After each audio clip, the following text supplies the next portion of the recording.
جب بھی مسلمان متحد ہوا ہے اس پر کوئی غالب نہیں آ سکا۔ تو انگریز نے جب دیکھا الگ الگ ہیں تو غلبہ پا لیا، پھر مسلمانوں پر وہ اپنا قانون نافذ کرنے لگے، مسلمان اپنی اسلامی زندگی سے الگ ہوتے چلے گئے۔ تو 1803 عیسوی کے اندر شاہ عبدالعزیز محدث دہلوی رحمۃ اللہ علیہ نے ایک تحریک چلائی کچھ علماء کو جمع کر کے کہ مسلمانوں کا مذہب الگ ہے اور انگریز کا مذہب الگ ہے، ہندو مذہب الگ ہے، لہٰذا ایک ایسی اسلامی آزادی ہونی چاہیے جس میں مسلمان آزادانہ طور پر اپنے رب کی عبادت کر سکیں۔ یہ 1803 سے یہ تاریخ شروع ہوئی ہے، اور پھر کچھ عرصے کے بعد جب شاہ اسماعیل شہید رحمۃ اللہ علیہ اور شاہ احمد شہید رحمۃ اللہ علیہ انہوں نے اس تحریک میں بڑھ چڑھ کر حصہ لیا، اور شاہ محدث عبدالعزیز دہلوی رحمۃ اللہ علیہ کے انتقال کے بعد پھر ان حضرات نے اس تحریک کو آگے چلایا۔ لیکن جب شاہ اسماعیل اور شاہ احمد شہید رحمۃ اللہ علیہ یہ بھی شہید کر دیے گئے بالا کوٹ کے مقام پر، پھر یہ کچھ عرصہ تک یہ تحریک دبی رہی۔ پھر 1866 کے اندر ہندوستان میں ایک مسجد سے ایک شاگرد اور ایک استاد نے ایک مدرسے کی بنیاد رکھی جسے دارالعلوم دیوبند کہا جاتا ہے۔ ایک انار کا درخت تھا، ایک چھوٹی سی مسجد، اور وہاں پہ ایک شاگرد مولانا قاسم نانوتوی رحمۃ اللہ علیہ، اور ان کے سامنے ایک شاگرد بیٹھا ہوا ہے ٹوٹی ہوئی چٹائی پر انار کے درخت کے نیچے، جس کا نام محمود ہے، اور انہوں نے وہاں سے تعلیم حاصل کی۔ پھر تعلیم حاصل کرنے کے بعد کسی کو کوئی پتہ نہیں کہ یہ بچہ جو چٹائی پہ بیٹھا ہوا ہے یہ ایک ایسی جو ہے ریاست سے، ایسے ملک سے جس میں انگریز کا قانون ہے ٹکر لے گا اور یہ ان کے ناک میں دم کرے گا، کسی کو پتہ نہیں۔ بس ایک جو ہے تعلیم شروع ہوئی یہاں سے، اور پھر جب یہ بڑے ہوئے ہیں اور تقریباً 1906 کے اندر انہوں نے ایک تحریک چلائی کچھ علماء کو جمع کر کے، آزادی کی تحریک جو پہلے سے چلی آ رہی تھی، 100 سال ہو چکے تھے، لیکن وقتاً فوقتاً یہ دبتی رہی۔ پھر مولانا شیخ الہند مولانا محمود الحسن رحمۃ اللہ علیہ نے یہ تحریک شروع کی، اور مختلف ممالک میں گئے، ترکی میں گئے، وہاں پہ جو ہے عثمانیہ خلافت تھی، ایسے ہی وہ باقی ملکوں میں بھی گئے۔ آخر میں جب یہ مکہ مکرمہ پہنچے ہیں، وہاں پہ لوگوں کو اس کے لیے تیار کرنے لگے، تو جو مکے کا گورنر تھا اس وقت سے یہ میر جعفر میر صادق یہ مسلمانوں کے اندر پیدا ہوئے تھے، جنہوں نے مسلمانوں کے ساتھ جو ہے دھوکہ کیا اور انہوں نے جو ہے وہ غیروں کا ساتھ دیا، تو یہ اس وقت غدار پیدا ہوئے تھے۔ تو شریف مکہ نے انگریز کو بتا دیا، اور اس کی وجہ سے انہیں گرفتار کیا گیا، اور مصر کے علاقے میں جو مالٹا جگہ ہے وہاں پر ان کو قید کیا گیا۔ پھر وہاں سے قید کی زندگی گزارنے کے بعد جب یہ واپس آئے ہیں تو انہوں نے تقریباً 2.5 سال کی زندگی اس کے بعد گزاری ہے۔ 2.5 سال کے بعد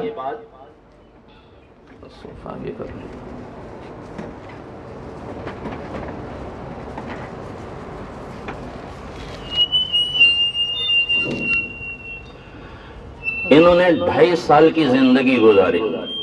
پھر علماء کو انہوں نے جمع کیا، مختلف علماء کو جمع کیا، اور انہیں اس تحریک کے جاری رکھنے کا ان کو ترغیب دی۔ اور پھر علماء نے اس وقت شیخ الہند مولانا محمود الحسن صاحب رحمۃ اللہ علیہ نے علماء کے سامنے 2 چیزیں رکھی کہ 2 چیزیں لوگوں میں عام کر دو۔ ایک درس قرآن، کہ ہر مسجد میں علماء درس قرآن دے، لوگوں کو قرآن کی تعلیمات سے نوازے، کہ جب تک قرآن کی تعلیمات کا پتہ نہیں ہوگا اس وقت تک مسلمانوں میں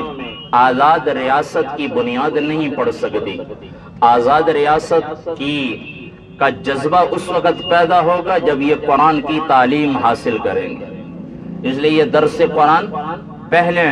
اس علاقے میں بر صغیر میں پاک و ہند میں مولانا شیخ الہند مولانا محمود الحسن صاحب رحمۃ اللہ علیہ نے درس قرآن دیا، اور دوسرا انہوں نے کہا علماء سے کہ ان لوگوں میں اسلامی شعور پیدا کرو، اسلامی رسم و رواج پیدا کرو،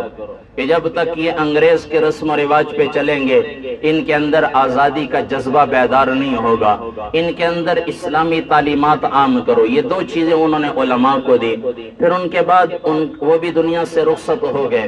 پھر اس وقت ہندوستان میں دو تحریکیں چل رہی تھی، ایک مسلم لیگ، ایک کانگریس، اور یہ آپس میں مل کر چل رہی تھی انگریز کے خلاف۔ 1926 میں یا 1936 میں ان کا آپس میں اختلاف ہوا اور یہ دونوں الگ الگ ہو گئے، اور یہ بھی غیروں کی سازش تھی جو انگریزوں کے خلاف اکٹھے لڑ رہے تھے۔ غیروں نے پہلے انہیں تقسیم کیا کہ جب تک یہ تقسیم نہیں ہوں گے اس وقت تک ان پر غلبہ نہیں پا سکتے۔ یہ ہمارے لیے بہت بڑا سبق ہے پاکستان کی تاریخ کا کہ جب بھی غیروں نے ہمیں مارا ہے، ذلیل کیا ہے، تو ہم جدا ہوئے ہیں، اتفاق ختم ہوا۔ پھر اس کے بعد علماء جمع ہوتے رہے وقتاً فوقتاً، اور پھر 1940 کا دور آیا جہاں علامہ اقبال رحمہ اللہ نے ایک خواب پیش کیا، اور بانی پاکستان محمد علی جناح رحمۃ اللہ علیہ نے اس خواب کو پورا کرنے کا عزم لیا، اور وہ کھڑے ہوئے، ان کے ساتھ علماء ملتے چلے گئے، اور علماء نے اس وقت مولانا محمد شفیع صاحب مفتی محمد شفیع صاحب رحمۃ اللہ علیہ، مولانا علامہ شبیر احمد عثمانی صاحب رحمۃ اللہ علیہ، مولانا ظفر احمد عثمانی صاحب رحمۃ اللہ علیہ، اور ان کے علاوہ مولانا اشرف علی تانوی رحمۃ اللہ علیہ، یہ بڑے بڑے علماء اس تحریک میں شامل ہوئے اس خواب کو پورا کرنے میں۔ اور وہ جو تحریک چلی کہ ملک آزاد ملک ہمیں ملے، آزاد ریاست ملے جس میں مسلمان آزادی کے ساتھ اپنی عبادات کر سکیں، وہ بانی پاکستان کو وہ نظریہ دیا، اور وہاں سے یہ علماء کی سربراہی میں یہ نعرہ ملا کہ پاکستان کا مطلب کیا، لا الہ الا اللہ۔ یہ علماء کی برکت سے۔ اور اس کا پتہ بانی پاکستان نے جو گاندھی کو خط لکھا تھا 1943 کے اندر، اس سے پتہ چلتا ہے، جس خط میں وہ لکھتے ہیں گاندھی کو کہ تمہارا نظریہ الگ ہے، ہمارا نظریہ الگ ہے، تمہارا مذہب ہندو کا ہے، ہمارا مذہب اسلام کا ہے، ہم ایک قوم نہیں، ہم دو نظریے، دو قومی نظریے، تمہارا نظریہ اور ہے، ہمارا نظریہ اور ہے، ہم ایک رب کی پوجا کرتے ہیں، تم گائے کی پوجا کرتے ہو، ہم ایک رب کو مشکل کشا مانتے ہیں، تم ہندو گائے کی پوجا کرتے ہو، اسے رب مانتے ہو، تمہارا رب اور ہے، ہمارا رب اور ہے، تم ہندو کی زندگی اپنے رسم و رواج کی زندگی، ہم محمد الرسول اللہ کی زندگی کے پابند ہیں۔ تو یہاں سے یہ نظریہ ملا، اور پھر علماء نے اس کے لیے قربانیاں دی۔ ایک ایک وقت میں 500 علماء کو درختوں پہ لٹکا کے سولی چڑھایا گیا۔ اتنے علماء ایک وقت میں، کوئی اندازہ کریں کتنے علماء نے اس وقت قربانیاں دی ہوں گی، تعداد تو اللہ کو پتہ ہے، لیکن ایک وقت میں اگر 500 علماء کو شہید کیا جائے، سولی چڑھا دیا جائے، اور علماء کا جذبہ اس سے ختم نہیں ہوا بلکہ آزاد ریاست کا جذبہ ایسا بیدار تھا کہ ایک مرتبہ جب کچھ لوگوں کے سولی چڑھا دیا گیا اور کچھ کو گرفتار کیا گیا، ان گرفتار علماء کے جسم سے کھال اتاری گئی، چھری کے ذریعے سے کھال اتاری جاتی، اور سامنے تختہ تھا، 5 علماء کو آگے لایا جاتا، لائن میں کھڑا کیا جاتا تاکہ وہ اس بات سے پھر جائیں۔ تو اس میں ایک عالم آئے جو آگے بھیجنے والا آدمی تھا، یہاں انگریز بیٹھا ہوا ہے، ایک ایک کو آگے بھیج رہے، تو ایک عالم آئے، ان کو یوں دیکھا تو کہنے لگے تم مجھے جانتے ہو؟ کہنے لگے نہیں جانتا۔ کہنے لگے تم فلانے اسکول میں پڑھاتے تھے تو میں نے تم سے انگریزی اور اردو پڑھی تھی، تم میرے استاد ہو، اس لیے میں تمہیں بچوا سکتا ہوں، تم یہ کہہ دو کہ میں اس تحریک کا حصہ نہیں ہوں۔ جو تحریک ریشمی رومال کے نام سے چلی تھی، اور یہ شیخ الہند مولانا محمود الحسن صاحب رحمۃ اللہ علیہ نے یہ تحریک چلائی تھی، وہ اس کے بانی تھے، اور یہ تو اپنے میر جعفر میر صادق جو باغی ہو گئے تھے اور غداری کی یہ تو انہوں نے انگریز کو جا کے مخبری کر دی اور وہ جو ہے پھر گرفتار ہو گئے اور یہ ریشمی رومال کامیاب نہیں ہو سکا، لیکن اس نے ایک جذبہ بیدار کیا آزادی کا۔ اگر یہ ریشمی رومال اس وقت کامیاب ہو جاتا اور یہ غدار پیدا نہ ہوتے جو اپنوں میں سے پیدا ہوئے تھے، تو آج سارے ہندوستان میں مسلمانوں کا قبضہ ہوتا، لیکن یہ تو اپنے ہی غدار پیدا ہوئے ہیں۔ ہمارے ملک کو اللہ نے وہ حصہ دنیا کا خطہ عطا فرمایا ہے جس میں ہر قسم کی اللہ نے نعمتیں عطا فرمائی ہیں، لیکن یہاں پر بھی وہی لوگ ہیں جو اندر خانے ملک کی جڑے کھوکھلی کر رہے ہیں۔ لیکن اللہ نے ہمیں، اگر یہ لوگ نہ ہوں، اپنوں میں سے ہی نہ ہوں، تو پھر یہ ملک بھی ایسی ترقی کر جائے کہ دنیا میں لوگ اس کی مثالیں پیش کریں۔ اللہ نے تو ہمیں ایسا ملک دیا، تو پھر یہ جب یہ تحریک ختم ہوئی اس کے بعد یہ علماء نے بانی پاکستان کا ساتھ دیا، اور اللہ کے فضل سے یہ رمضان المبارک کے مبارک مہینے میں 27ویں کی رات کو یہ ہمارا ملک وجود میں آیا۔ اللہ نے ہمیں آزاد ریاست عطا فرمائی، اور پھر علماء کی سرپرستی میں ہی بانی پاکستان محمد علی جناح رحمت اللہ علیہ نے مولانا علامہ شبیر احمد عثمانی صاحب رحمت اللہ علیہ کو حکم دیا، اور انہوں نے ان کے حکم سے سب سے پہلا اسلامی پرچم، پاکستان کا پرچم بلند فرمایا ہے۔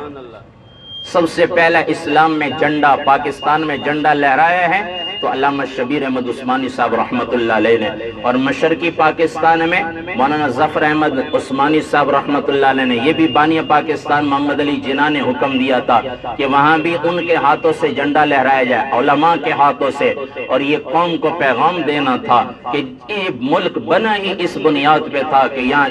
آزادانہ اسلام کی جو ہے وہ اسلام کو فروغ دیا جائے گا اور آزادانہ اللہ کے حکم کو پورا کیا جائے گا۔ تو یہ واضح اشارہ تھا۔ پھر بانی پاکستان محمد علی جناح رحمت اللہ علیہ انہوں نے وصیت فرمائی، اور علامہ شبیر احمد عثمانی صاحب رحمت اللہ علیہ نے ان کا جنازہ پڑھایا ہے۔ ان کا جنازہ علامہ شبیر احمد عثمانی صاحب نے پڑھایا۔ تو یہ پاکستان کی تحریک میں آج ہمارے لوگوں کو پتہ ہی کوئی نہیں کہ یہ جو پاکستان بنا ہے اس میں کتنے علماء کی قربانیاں ہیں۔